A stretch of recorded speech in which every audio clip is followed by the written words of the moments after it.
안녕하세요. 법 읽어주는 공정쌤입니다. 이것만 공부하면 공법 50점 맞을 수 있다. 국토계획 및 이용에 관한 법률 세 번째 시간이자 국토계획법 마지막 시간이 되겠습니다. 먼저 개발행위 허가입니다. 개발행위 허가는 매년 시험에 출제되고 있고 지난 30일에 시험에서도 개발행위 허가의 기준에 관해서 출제된 적이 있었죠. 56조 1항입니다. 다음 각호 어느 하나에 해당하는 행위를 하려는 자는 결정권자의 허가를 받아서 해야 한다. 다만 도시공계획 사업에 의한 행위는 그러하지 아니하다. 그래서 개발행위 허가를 받는 사항들에 대해서 나와 있습니다. 건축물의 건축 또는 공작물의 설치, 그리고 토지의 형질 변경, 쉽게 말해서 논밭을 어떤 건축물을 짓기 위해서 대지 형태로 바꾸는 토지 형질 변경, 그리고 토석의 채취, 그리고 토지의 분할. 다만 건축물이 있는 대지는 제외하는 예외 규정이 있죠. 그리고 녹지 관리 지역 또는 자연환경 보전 지역에 물건을 1개월 이상 쌓아놓는 행위. 그러면 여기 나와 있지 않은 도시지역 중에서 주거, 상업, 공업지역이나 농림지역의 경우는 해당이 안 된다는 걸 또 알 수 있죠. 2항, 개발행위 허가를 받은 사항을 1항에 따라서 개발행위 허가를 받았고 변경하려는 경우에도 이 1항에 따라서 똑같이 허가를 받는 거예요. 변경할 때도 허가를 받는데 경미한 사항을 변경하려는 경우에는 허가를 받지 않고 할 수 있다. 그러면 그 경미한 사항이 무엇인지 먼저 사업 기간을 단축하는 경우, 그리고 2호 면적이나 건축물의 연면적을 5% 범위에서 축소하는 경우, 다 줄이는 내용이죠. 3호 공작물의 위치를, 건축물 아닙니다. 공작물의 위치를 1m 범위에서 변경하는 경우, 아주 조금이죠. 그리고 오차를 반영하기 위한 변경인 경우는 허가를 받지 않고 기존에 받았던 개발행위의 내용을 변경할 수 있다. 4항, 다음 각호 어느 하나에 해당하는 행위는 1항에도 불구하고 허가를 받지 않고 할 수 있다. 허가를 받지 않은 사항에 대해서 나와 있는데, 먼저 1호 재해복구나 재난수습을 위한 응급조치인 경우 급한 사항이죠. 2호 건축법에 따라서 신고, 허가가 아닌 신고하고 설치할 수 있는 건축물을 개축, 증축, 재축하려는 경우와 또 이에 필요한 범위에서 토지 형질 변경할 경우에는 신고하고 할 수 있고요. 그리고 이 응급조치에 관한 사항은 응급조치를 한 다음에 1개월 이내에 허가 아니고 신고를 해야 합니다. 기억하시고요. 58조 개발행위 허가의 기준입니다. 개발행위 허가 기준 여러 가지가 있는데 좀 전에 말씀드린 대로 30일의 시험에서 이 기준에 대해서 나왔고 1항 1호 같은 경우는 그 용도 지역별로 개발행위 규모, 제한되는 규모가 있어요. 그 면적들이 쭉 나와 있고 5,000제곱미터 미만, 1만 제곱미터 미만, 3만 제곱미터 미만 해서 용도 지역별로 개발행위 허가를 받을 수 있는 면적에 대해서 나와 있습니다. 암기가 필요한 사항이 되겠습니다. 사망, 제1항에 따라서 허가할 수 있는 경우 허가의 기준에 대해 나와 있는데요. 개발행위 허가를 할 때는 시가화 용도, 유보 용도, 보존 용도로 구분할 수가 있는데 시가화 용도 같은 경우에는 기본적으로 주거, 상업, 공업 지역이 되겠어요. 주거, 상업, 공업 지역이 될 수 있고 유보 용도, 약간 보류하는 거죠. 심의를 통하여서 개발행 허가 기준을 강화 또는 완화하여 적용할 수 있는 관리 지역 중에서 계획 관리나 생산 관리 지역, 보존 관리 아닙니다. 그리고 녹지 지역 중에서 자연 녹지 지역 같은 경우는 유보 용도로 정하고 보존 용도 같은 경우에는 유보 용도와 다른 것이 심의는 똑같은데 기준을 여기 무조건 강화하여 적용하는 내용입니다. 그래서 보존 관리 지역이나 농림지역, 자연환경 보전지역, 그리고 녹지지역 중에서 생산녹지역, 보존녹지지역을 보존용도로 정합니다. 계속 이어집니다. 그리고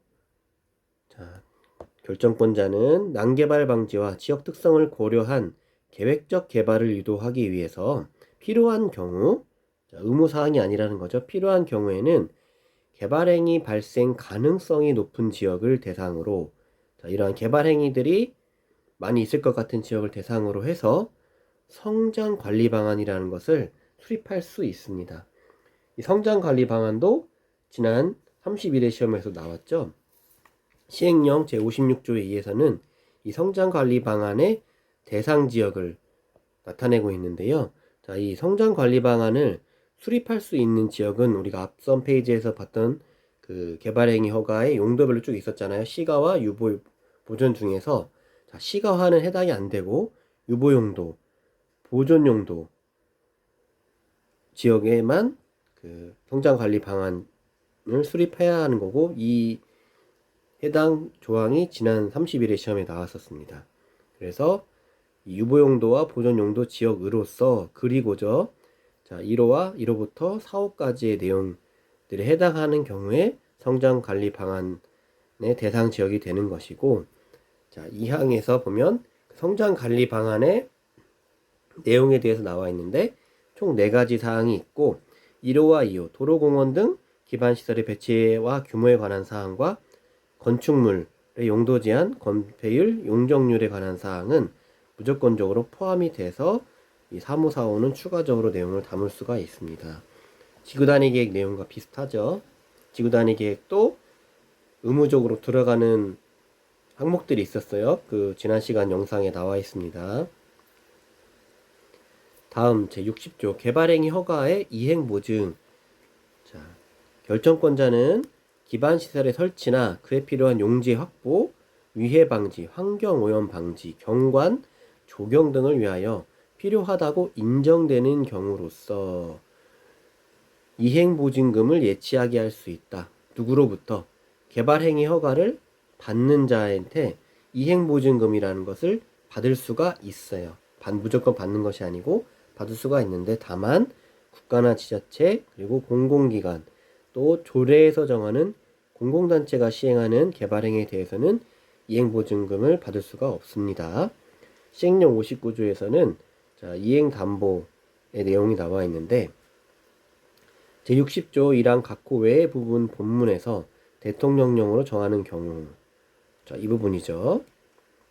자, 그러면 언제 개발행위 허가에 대한 이행담보를 이행보증금을 예치하게 하는지 나와 있습니다. 1호부터 5호까지의 내용이 되어 있고요. 자, 법 56조 제1항 제1호 내지 3호, 방금 개발행위 허가를 받아야 되는 사항들에 대해 있었죠. 그 중에서도 토지 분할이나 물건을 쌓아놓는 행위가 아닌 자 1호부터 3호 어떤 것들이 있었죠? 건축물의 건축이나 공작물 설치, 토지 형질 변경 등이 있었죠. 그런 3가지의 사항들은 등에 따라서 자 이런 기반시설, 도로나 수도, 하수도 같은 기반시설 설치가 필요하거나, 그리고 개발행위 하려면 땅을 파야겠죠. 토지를 굴착으로 인해서 인근 토지가 영향이 있거나, 또 건축물에 대해서 손괴가 있을 경우, 우려가 있을 경우, 그리고 3호 토석의 발파로 인해서 낙성 먼지 등에 의해서 피해가 발생하거나, 또 그 토석, 돌들을 운반하는 차량의 통행으로 인해서 그런 주변 환경들이 오염될 우려가 있는 경우, 그리고 형질 변경이나 토석의 채취가 완료된 이후에 비탈면이 생기잖아요. 거기에 이제 그 보호하기 위해서 조경을 할 필요가 있는 경우, 이러한 경우들에 해당하면 이 이행 보증금을 예치하게 할 수 있습니다. 자, 그러면 이 이행 보증금의 산정은 어떻게 하냐? 이행 보증금은 총 공사비, 그 개발 행위가 이루어지는 총 공사비의 20% 이내에서, 그리고 현금으로 받습니다. 현금으로 받고, 그리고 그 개발 행위 허가에 대한 준공 검사가 이루어지면 다시 돈을 돌려줍니다. 3항. 개발행위 허가를 받지 않고 개발행위 허가를 하거나 허가 내용과 다르게 한 자에게는 그 토지의 원상 회복을 명할 수 있고요. 그리고 이 원상 회복의 명령을 받은 자가 하지 않았어요. 원상 회복을 하지 않으면 행정 대집행위라는 거 합니다. 강제적으로 다시 원상 회복을 시키는 거죠. 이 경우에 행정 대집행의 비용이 생기잖아요. 그 비용을 어떤 비용으로 쓰냐? 바로 그 개발행위 허가 받은 자가 예치한 이행보증금으로 행정 대집행 비용을 사용할 수 있습니다. 다음은 개발행위 허가 제한입니다. 장관 시도지사, 시장, 군수는 우리가 개발행위 허가 같은 경우는 앞서 보셨지만 국토교통부 장관, 허가 사항에서는 장관이 빠져 있었는데 이 제한 사항이 들어올 때는 장관이 들어옵니다. 다음 어느 하나 해당하는 지역으로서 도시군 관리계획상 특히 필요하다고 인정되는 지역에 대해서는 도시계획위원회를 거치는데 국토부 장관이 있기 때문에 중앙까지 포함되어 있죠. 중앙이나 지방도시계획위원회 심의를 통해서 심의 절차가 반드시 필요합니다.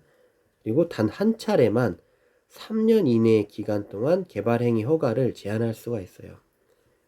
자, 그래서 1호부터 5호까지 내용이 쭉 나와 있는데 이런 지역에 대해서는 도시계획위원회 심의를 거쳐서 딱 한 차례만 3년 이내의 범위에서 개발행위 허가를 제한할 수 있는데 다만 단서조항이 나옵니다. 3호부터 5호까지 이 파란색 글씨 부분에 해당하는 지역에 대해서는 똑같이 심의를 받는 것이 아니고 자, 연장에 관한 사항이에요. 이미 지정이 됐어요. 지정이 됐는데 연장을 하고 싶어요. 연장을 하고 싶은데 연장할 때는 심의를 거치지 아니하고 딱 한 차례만 2년 이내의 기간 동안 연장할 수 있습니다. 그러면 이 3호, 4호, 5호 지역 같은 경우는 총 5년까지 기간을 설정할 수 있다는 뜻이 되겠죠. 1, 2호와 3, 4, 5호를 구분해서 암기하셔야 됩니다. 자, 법 제66조 개발밀도 관리구역입니다. 자, 개발밀도 관리구역이나 기반시설 부담구역도 매회 출제가 되고 있는 문제 조항이죠. 이랑 자, 이런 지자체장은 용도지역입니다. 주거, 상업, 공업, 도시지역 중에서 주거, 상업, 공업 그러면 관리지역이나 농림, 자연환경보전지역은 대상이 아니에요. 거기 추가적으로 도시지역이 녹지지역도 대상이 아닙니다.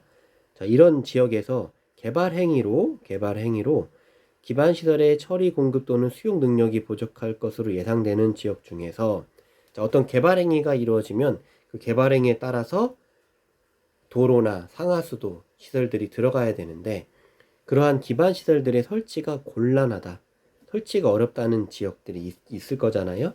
그런 지역들을 개발의 밀도를 관리하겠다라고 해서 개발밀도 관리구역으로 지정할 수가 있습니다.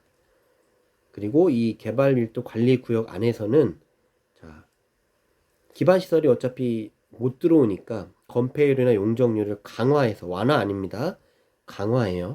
강화해서 적용을 하는데 최대 50% 한도 내에서 강화합니다. 그리고 이러한 구역을 지정하거나 변경할 때에는 자, 지방도시계획위원회 심의를 거쳐서 개발밀도 관리구역을 지정합니다. 다음 기반시설 부담구역입니다. 개발밀도 관리구역과 기반시설 부담구역은 달라요. 자, 1항 특별시장, 광역시장, 자, 지자체장은 다음 각 어느 하나에 해당하는 지역에 대하여 기반시설 부담구역으로 지정하여야 한다. 개발밀도 관리구역은 지정할 수 있다였어요. 지정할 수 있다고. 기반시설 부담구역은 지정하여야 한다입니다. 의무적으로 하는 거예요. 1호부터 3호까지 내용이 나오는데 자, 다른 법령, 이 법 또는 다른 법령의 제정이나 개정으로 인해서 행위 제한이 완화되거나 해제된다. 뭔가 개발 여건이 생긴다는 거죠. 그리고 2호, 이 법 또는 다른 법령에 따라 지정된 용도지역 등이 변경되거나 해제되어서 행위 제한이 역시 더 완화되는 지역. 그리고 자, 개발행위 허가 건수가 전전년도 아니고 전전년도 해가 건수보다 20% 이상 증가하거나 인구 증가율도 전년도보다 20% 이상 증가한 지역들은 기반시설 구역으로 지정을 해야 하고 이러한 지역들은 의무적으로 하고 자, 이 외의 지역이라도 할 수 있다는 내용이 단서조항으로 달려 있습니다. 그리고 절차는 2항에 보면 자, 개발밀도 관리구역은 주민의견 청취 절차가 없었지만 이 기반시설 부담구역은 주민의견을 들어야 됩니다. 주민의견을 들어야 하고요. 그리고 지방도시계획위원회 심의를 마찬가지로 거쳐서 고시까지 합니다. 개발밀도 관리구역은 없었어요. 고시구역. 자, 그리고 제4항 이런 기반시설 부담구역이 지정이 되면 바로 이 기반시설 설치 계획을 수립해야 됩니다. 누가? 바로 이 결정권자가 수립을 하고 이 사항을 도시군 관리계획 내용에도 반영을 해야 됩니다. 자, 시행령 65조. 자, 지구 단위 계획이라는 것을 수립했을 경우에는 이 기반시설 설치 계획이 수립된 것으로 본다. 의지가 된다는 내용이죠. 그리고 기반시설 부담구역이 지정이 됐어요. 지정이 됐는데 1년이 지날 때까지 자, 이 사항에 따라서 이 기반시설 설치 계획을 수립하지 아니하면 그 1년이 되는 날에 다음 날 지정이 해제된 것으로 본다. 그리고 시행령 66조 지정 기준입니다. 자, 이 기반시설 부담구역은 최소 10만 제곱미터 이상으로 해야 하고, 그리고 소규모 개발 행위가 연접하여 시행될 것으로 예상되는 지역은 하나의 단위구역으로 묶어서 지정하여야 하고, 그리고 경계선이 분명하게 구분되도록 해야 합니다. 자, 다음 제68조 기반시설 설치 비용의 부과 대상 및 산정 기준. 자, 이 1항 같은 경우는 지난 30일의 시험에서 2개나 출전이 됐죠. 자, 먼저 1항 보면 자, 기반시설 설치 비용. 자, 기반시설 부담금을 지정을 해놓고 이 기반시설 설치 비용을 부과를 하는데, 자, 어떤 행위들이냐? 건축 행위가 있는데, 자, 200제곱미터를 초과하는 건축물의 신축, 증축 행위. 바로 요 200제곱미터가 지난 30일의 시험 A형 52번에서 나왔고, 그리고 자, 이 제외되는 건축물이 있습니다. 이 제외되는 건축물은 A형 43번에 나왔었는데, 요 부분은 뭐 아시는 분들 아시겠지만 그 행정심판까지 이의제기 이후에 행정심판까지 진행이 됐었고, 행정심판 그 최종 결과가 지난 그 8월 17일에 나왔었는데요. 기각이 되었습니다. 기각이 되었고, 그 사유서가 아직 나오지 않아서 제가 그 별다른 아직 멘트를 할 수는 없지만, 그 사유서가 나온 다음에 그동안의 행정심판 진행 과정과 이 문제 같은 경우는 굉장히 그 인용의 가능성을 높게 봤었는데 기각이 됐어요. 그래서 그 기각 사유가 굉장히 궁금하고, 그 기각 사유의 내용을 포함해서 그 행정심판의 과정들을 좀 마음이 아프지만 한번 쭉 살펴보면서 얼마나 이 공인중개사 시험 공법 문제가 지난 30일에 때 엉터리였는지, 그리고 이 공단의 반박 내용이라든지 이 권익위원회의 결정에 어떠한 문제들이 있었는지를 살펴보는 시간을 따로 만들어 보겠습니다. 자, 2항 기반시설 설치 비용은 자, 이 시설에 대한 표준 시설 비용 더하기 용지 비용까지 합산한 금액으로 산정을 하고요. 그리고 산정을 할 때 국가 지자체의 부담분을 제외하고 민간 사업자가 부담하는 부담률을 곱한 금액으로 산정을 합니다. 그리고 납부 의무자가 이런 사항에 해당하는 경우에는 기반시설 설치 비용에서 그 비용을 감면을 하도록 되어 있죠. 이런 것들은 문제 내기 좋습니다. 4가지들 나오니까. 자, 69조. 그러면 이 기반시설 설치 비용은 납부 및 체납 처분 어떻게 되는지 보겠습니다. 68조 1항에 따른 건축 행위를 하는 자는 기반시설 설치 비용을 내야 하고, 그리고 지자체장은 납부 의무자가 건축 허가를 받은 날로부터 2개월 이내에 그 비용을 부과해서 납부 의무자가 사용 승인 신청 시까지 이를 내도록 하고 있고요. 그리고 이 납부한 금액에 대해서는 기반시설 부담 구역별로 특별회계를 각각 설치를 해서 관리를 하도록 되어 있습니다. 자, 다음 성장관리계획 구역입니다.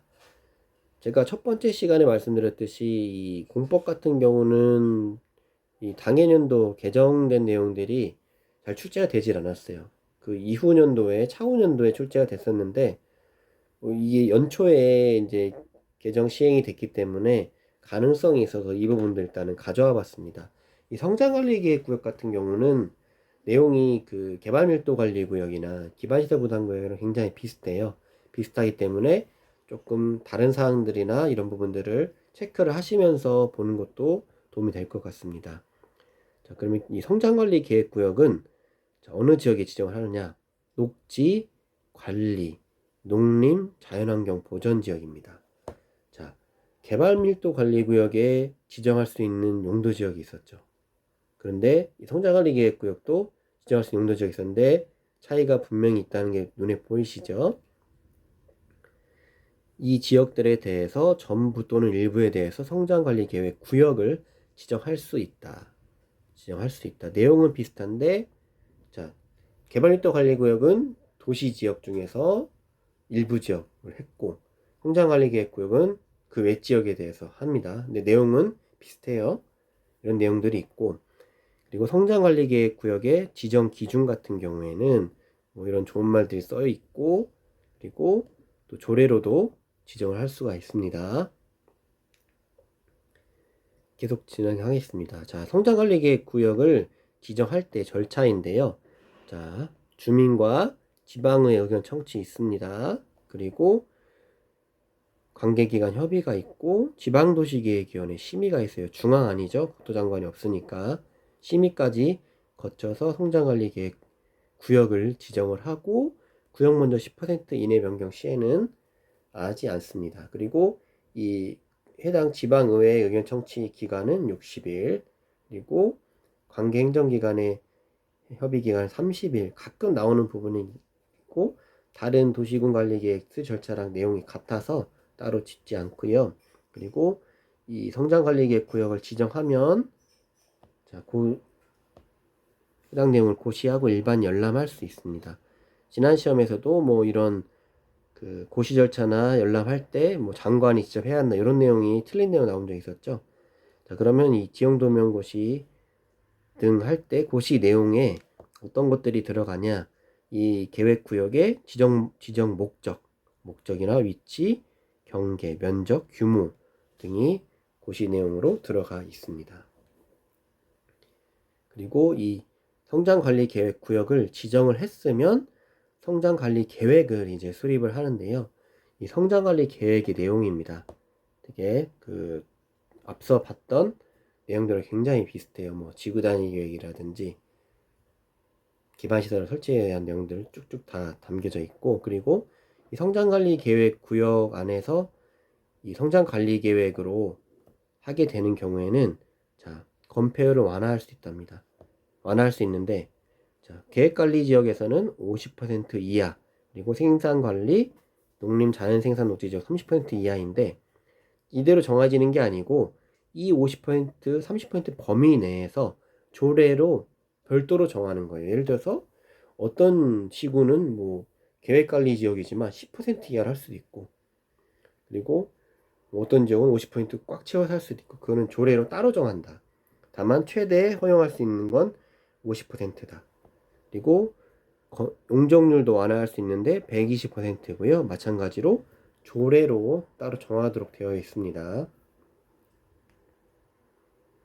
그리고 이 성장관리 계획의 그 수립 변경 절차는 성장관리 계획 구역의 절차를 준용합니다. 그 말은 주민, 그리고 의회 의견 청취, 관계행정기관의 장협의, 그리고 심의 이런 절차를 거치도록 되어 있고, 그리고 한번 수립한 계획에 대해서는 5년마다 우리 도시군 기본계획이나 도시군관리계획 5년마다 보죠. 마찬가지로 5년마다 타당성에 대해서 재검토하도록 되어 있습니다. 그리고 성장관리계획구역에서의 개발행위나 건축물의 용도 변경하려면 당연히 성장관리계획에 맞게 해야 한다는 내용이 담겨져 있고요. 다음 법 제85조 단계별 집행계획입니다. 단계별 집행계획은 우리 첫 번째 시간 살펴봤던 그런 매수 청구에 대한 내용에 엮여서 이 도시군 계획 시설에 대한 내용이에요. 이 도시군 계획 시설을 결정을 했을 때 그 고시일로부터 3개월 이내에 재원 조달 계획, 보상 계획 등을 포함해서 어떻게 이 시설을 설치하고 갈 것인지 단계별 집행 계획을 수립해야 합니다. 의무사항이고, 다만 3개월 이내 해야 되지만 도시 및 주거환경정비법, 도시재정비 촉진특별법, 도시재생 활성화 및 지원에 관한 법률에 따라서 이 법률에 따라서 지정되는 시설 같은 경우는 2년 이내에 단계별 집행 계획을 수립할 수 있는 예외 규정이 있습니다. 그리고 이 단계별 집행 계획은 두 가지로 나눠요. 1단계, 2단계. 1단계는 3년 이내 시행되는 시설 사업. 2단계는 3년 후에 시행되는 사업. 대부분 빨리 시행이 되지 않기 때문에 2단계 많이 몰려 있겠죠. 3년으로 구분한다. 그리고 이 단계별 집행계획을 수립할 때는 행정기관 장과 협의하고, 그리고 지방의회 의견 청취 절차가 들어가 있습니다. 자, 그러면 이러한 도시군 계획시설의 시행자, 누가 시행을 하냐? 자, 원칙적으로는 이 지자체장이 사업을 시행을 하고, 그리고 둘 이상의 지역에 걸쳐서 시행할 때는 협의를 해요. 협의를 먼저 당연히 하겠죠. 협의를 하고, 협의가 안 됐을 경우에는 도지사가, 자, 만약에 그 해당되는 지자체가 한 도 안에 있으면 도지사, 그리고 둘 이상의 시도에 걸치면 국토장관이 시행자를 지정합니다. 우리 광역도시계획 내용과 비슷하죠. 그리고 1항부터 3항까지 규정에도 불구하고 자, 국가계획 나오면 장관이죠. 장관이 직접 시행할 수 있는 경우, 기본적으로 시행자 1항부터 3항까지는 지자체장이었어요. 지자체장이었는데 4항은 이 국토교통부 장관이 직접 시행하는 경우, 그리고 또 도지사가 직접 시행하는 경우 나옵니다. 자, 보면은 이 도지사하고 장관은 시행자 지정 권한까지만 있었고, 사항에서는 직접 사업을 시행할 수 있는 경우에 대해서 나와 있죠. 그리고 이 자 외에도 다른 사람들도 시행자로 지정을 받아서 시행을 할 수 있습니다. 그러면 만약에 이 국가지자체 공공기관, 이러한 공공에 제외한 자들이 도시군 계획시설 사업 시행자로 지정을 받기 위해서는 이 토지 면적이나 소유자 동의 비율 요건이 있어요. 국계법에 잘 안 나오는 이 토지 면적 3분의 2, 총수 2분의 1, 국공유지 제외. 요게 도시군 계획시설 사업 시행자가 그 토지 소유 시행자 지정을 받을 때 받아야 되는 동의 요건이 나온다 내용. 그리고 효율적으로 추진하기 위해서 대상 지역이나 시설을 둘 이상으로 분할하여서 사업을 시행할 수도 있다는 내용도 담겨져 있습니다. 그리고 이행담보 또 나오네요. 이행담보가 나오는데, 이 사람들은 이행보증금을 예치를 받지 않습니다. 안 받는 사람들 나와 있고요. 자, 이 시범도시는 뭐 지난 회차도 제가 넣긴 넣었었는데 사실 뭐 그동안 나오지가 않아서, 그렇지만 내용적으로는 얼마든지 낼 수 있는 문제이기 때문에 가져와 있고요.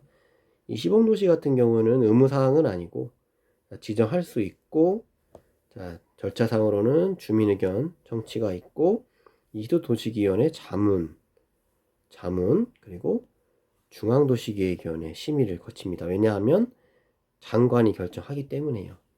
요 시범도시라는 내용도 있다 알아두시고, 청문은 30일에 시험에 나와 있었죠. 청문 대상인 경우 나왔었기 때문에 이번에는 나오지 않겠죠. 이렇게 우리 국토계획법 3번에 걸쳐 나눠서 봤고요. 우리 다음 시간부터는 이제 도시개발법 바로 진행을 하도록 하겠습니다. 구독과 좋아요는 영상 제작과 또 다른 컨텐츠 만드는데 큰 힘이 되고 있습니다. 꼭 영상 시청하시고 구독 눌러주시면 감사드리겠고요. 영상에 필요한 자료들은 계속 공지한 대로 그 네이버 카페 부동산 공법 제대로 공부하기에 가입하시면 제가 이 영상 업로드 이후에 올려놓고 있고요. 그리고 그 카페에서 뭐 질의응답도 할 수 있고 유용하게 활용하시면 좋을 것 같습니다. 해당 카페 주소는 제가 그 영상 하단에 링크 걸어놓도록 하겠습니다. 오늘도 시청해주셔서 감사드립니다.